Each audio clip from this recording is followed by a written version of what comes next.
जय माता दी। चतुर्थ अध्याय। इंद्रादि देवताओं द्वारा देवी की स्तुति। सिद्धि की इच्छा रखने वाले पुरुष जिनकी सेवा करते हैं तथा देवता जिन्हें सब ओर से घेरे रहते हैं, उन जया नाम वाली दुर्गा देवी का ध्यान करें। उनके श्री अंगों की आभा काले मेघ के समान श्याम है। वे अपने कटाक्षों से शत्रु समूह को भय प्रदान करती हैं। उनके मस्तक पर आवद्ध चंद्रमा की रेखा शोभा पाती है।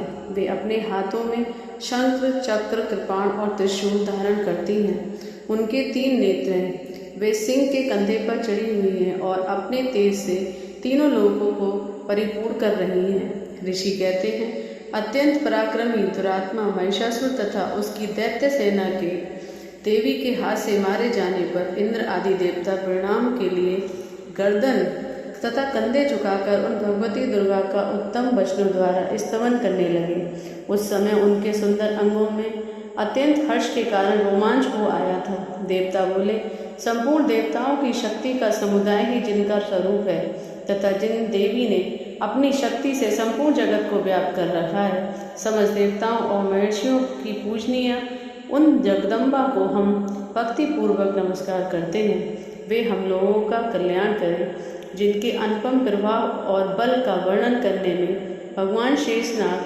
ब्रह्मा जी तथा महादेव जी भी समर्थ नहीं है।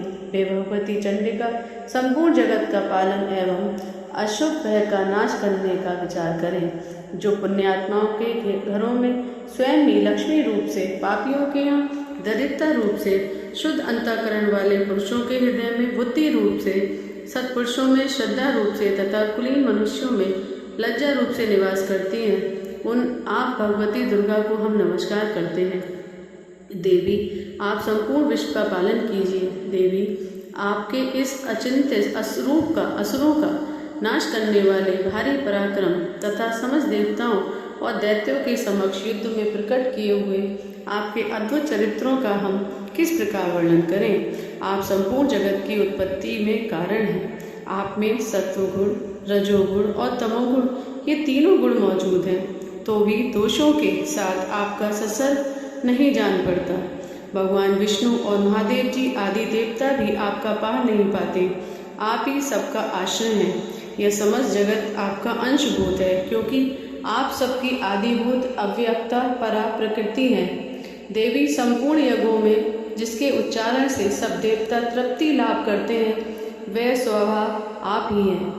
इसके अतिरिक्त आप पितरों की भी तृप्ति का कारण हैं। अतएव सब लोग आपको स्वधा भी कहते हैं। देवी, जो मोक्ष की प्राप्ति का साधन है, अचिंत्य महाव्रत स्वरूपा है, समस्त दोषों से रहित जितेंद्रिय तत्वों को ही सार वस्तु मानने वाले तथा मोक्ष की अभिलाषा रखने वाले मुनिजन जिसका अभ्यास करते हैं, वह भगवती पराविद्या आप ही हैं। आप शब्द स्वरूपा हैं। अत्यंत निर्मल ऋग्वेद, यजुर्वेद तथा उद्गीत के मनोहर पदों के पाठ से युक्त सामवेद का भी आधार आप ही हैं। आप देवी त्रयी, तीनों वेद और भगवती 6 ऐश्वर्यों से युक्त हैं। इस विश्व की उत्पत्ति एवं पालन के लिए आप ही वार्ता के रूप में प्रकट हुई हैं। आप संपूर्ण जगत की घोर पीड़ा का नाश करने वाली हैं। देवी, जिससे समस्त शास्त्रों के सार का ज्ञान होता है, वे मेगा शक्ति आप ही हैं। दुर्गम भव्य सागर से पार उतारने वाली नौका रूपी देवी भी आप ही हैं। आपकी किन्हीं ही आसक्ति नहीं है। कैटभ के शत्रु भगवान विष्णु के वक्ष स्थल में एकमात्र निवास करने वाली भगवती लक्ष्मी तथा भगवान चंद्रशेखर द्वारा सम्मानित गौरी देवी भी आप ही हैं। आपका मुख मंद मुस्कान से सुशोभित, निर्मल, पूर्ण, चंद्रमा के बिंब का अनुकरण करने वाला और उत्तम सुवर्ण की मनोहर कांति से कमनीय है। तो भी उसे देखकर महिषासुर को क्रोध हुआ और सहसा उसने उस पर प्रहार कर दिया। यह बड़े आश्चर्य की बात है। देवी, वही मुख जब क्रोध से युक्त होने पर उदयकाल के चंद्रमा की भांति लाल और तनी हुई भौहों के कारण विकराल हो उठा, तब उसे देखकर जो महिषासुर के प्राण तुरंत निकल नहीं गए। उस समय भी बढ़कर आश्चर्य की बात यह है, क्योंकि क्रोध में भरे हुए यमराज को देखकर भला कौन जीवित रह सकता है। देवी, आप प्रसन्न हो। परमात्मा स्वरूपा, आपके प्रसन्न होने पर जगत का अवुदय होता है। और क्रोध में भर जाने पर आप तत्काल ही कितने कुलों का सर्वनाश कर डालती हैं। यह बात अभी अनुभव में आई है, क्योंकि महिषासुर की यह विशाल सेना क्षण भर में आपके कोप से नष्ट हो गई। सदा अबुद्धि प्रदान करने वाली आप जिन पर प्रसन्न रहती है वे ही देश में सम्मानित हैं। उन्हीं को धन और यश की प्राप्ति होती है। उन्हीं का धर्म कभी शिथिल नहीं होता तथा वे ही अपने हष्ट पुष्ट स्त्री पुत्र और भृत्यों के साथ धन्य माने जाते हैं। देवी आपकी ही कृपा से पुण्यात्मा पुरुष प्रतिदिन अत्यंत श्रद्धापूर्वक सदा एवं सब प्रकार के धर्माकुल कर्म करता है और उसके प्रभाव से सर्वलोक में जाता है। इसलिए आप तीनों लोकों में निश्चय ही मनोवांछित फल देने वाली हैं। माँ दुर्गे आप स्मरण करने पर सब प्राणियों का भय हर लेती हैं और सर्व पुरुषों द्वारा चिंतन करने पर उन्हें परम कल्याणमयी बुद्धि प्रदान करती हैं। दुख दरिद्रता और भय हरने वाली देवी आपके सिवा दूसरी कौन है, जिसका चित सबका उपकार करने के लिए सदा ही दयाल रहता हो। देवी इन राक्षसों के मानने से संसार को सुख मिले तथा ये राक्षस चिरकाल तक नरक में रहने के लिए भले ही पाप करते रहे हों, इस समय संग्राम में मृत्यु को प्राप्त होकर स्वर्गलोक में जाएं। निश्चय ही यही सोचकर आप शत्रुओं का वध करती हैं। आप शत्रुओं पर शास्त्रों का प्रहार क्यों करती हैं? समस्त असुरों को दृष्टिपात मात्र से ही भस्म क्यों नहीं कर देती? इसमें एक रहस्य है। ये शत्रु भी हमारे शस्त्रों से पवित्र होकर उत्तम लोकों में जाएं। इस प्रकार उनके प्रति भी आपका विचार अत्यंत उत्तम रहता है।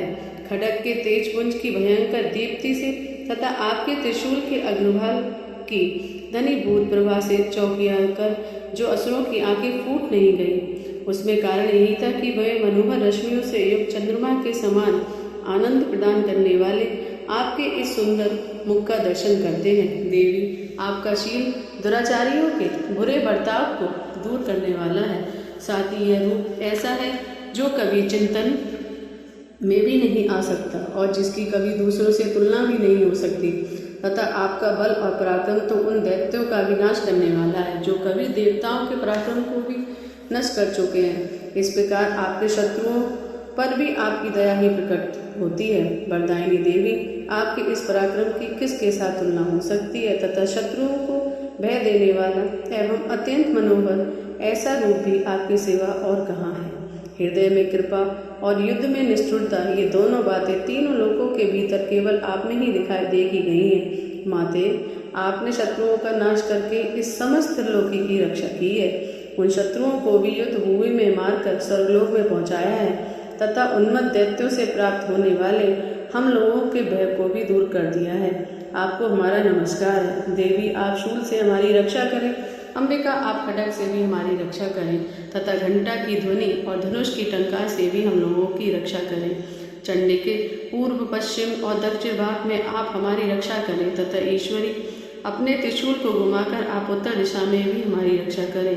तीनों लोकों में आपके जो परम सुंदर एवं अत्यंत भयंकर रूप विचरते हैं उनके द्वारा भी आप हमारी तथा इस भूलोक की रक्षा करें। अंबिके आपके कर पल्लवों में शोभा पाने वाले खड्ग, शूल और गदा आदि जो अस्त्र शस्त्र हों उन सब के द्वारा आप सब ओर से हमारी रक्षा करें। ऋषि कहते हैं, इस प्रकार जब देवताओं ने जगन्माता दुर्गा की स्तुति की और नंदन वन के दिव्य पुरुषों पुष्पों एवं गंध चंदन आदि के द्वारा उनका पूजन किया, फिर सबने मिलकर जब भक्तिपूर्वक दिव्य धूपों की सुगंध निवेदन की, तब देवी ने प्रसन्न वदन होकर प्रणाम करते हुए सब देवताओं से कहा। देवी बोली, देवताओं, तुम सब लोग मुझे जिस वस्तु की अभिलाषा रखते हो उसे मांगो। देवता बोले, भगवती ने हमारी इच्छा सब पूर्ण कर दी है, अब कुछ भी बाकी नहीं है, क्योंकि हमारा यह शत्रु महिषासुर मारा गया। महेश्वरी, इतने पर भी यदि आप हमें और वर देना चाहती हैं तो हम सब पर जब जब आपका स्मरण करें तब तब आप दर्शन देकर हम लोगों के महान संकट दूर कर दिया करें तथा प्रसन्नमुखी अंबिके जो मनुष्य इन स्त्रोतों द्वारा आपकी स्तुति करे उसे वित्त, समृद्धि और वैभव देने के साथ ही उसकी धन और स्त्री आदि संपत्ति को भी बढ़ाने के लिए आप सदा हम पर प्रसन्न हैं।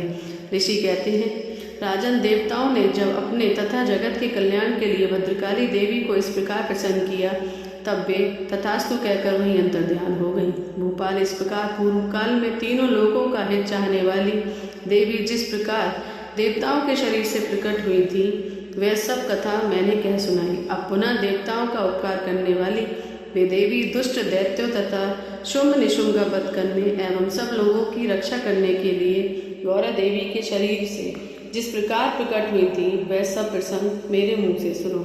मैं उसका तुम से यथावत वर्णन करता हूँ। इस प्रकार श्री मार्कंडेय पुराण में सार्वणिक मनमंत्र की कथा के अंतर्गत देवी महात्म्य में शुक्रादि स्तुति नामक चौथा अध्याय पूरा हुआ। बोलो जय माता दी।